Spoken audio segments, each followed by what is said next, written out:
बहुत समय पहले की बात है। मथुरा के राजा कंस अत्याचारी और निर्दयी थे।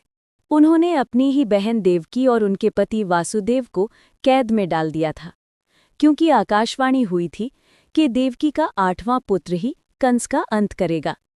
जब 8वां बच्चा पैदा हुआ, रात का समय था, चारों ओर अंधेरा और तूफान चल रहा था। वो बालक कोई साधारण नहीं था, वो स्वयं भगवान विष्णु का अवतार श्री कृष्ण थे। वासुदेव जी को आदेश मिला, इस बालक को गोकुल ले जाओ और वहां नंद बाबा के घर रखाओ।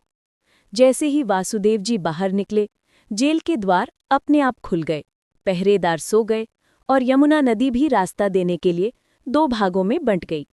इस प्रकार कृष्ण जी सुरक्षित गोकुल पहुंच गए। गोकुल में नंद बाबा और यशोदा माँ रहते थे। वे बहुत खुश हुए जब उन्होंने देखा कि उनके आंगन में एक सुंदर बालक लेटा है, नीले रंग का, कमल जैसे नेत्रों वाला और चेहरे पर मोहक मुस्कान। उन्होंने उसका नाम रखा कृष्ण। बालकृष्ण बहुत चंचल थे। गोकुल की गलियों में गायों के साथ खेलते, बांसुरी बजाते और गोपियों के मटके से माखन चुरा लेते। यशोदा माँ उन्हें डांटती, कृष्णा, तू फिर माखन चुरा लाया? वो मुस्कुराते हुए कहते, माँ, मैं तो बस देख रहा था कि माखन मीठा है या नहीं। एक दिन राक्षसी पूतना आई, जो कंस द्वारा भेजी गई थी। वो सुंदर स्त्री का रूप धरकर कृष्ण को विष से भरा दूध पिलाने आई।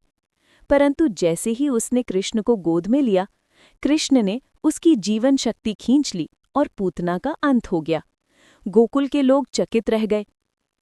ये कोई साधारण बालक नहीं है।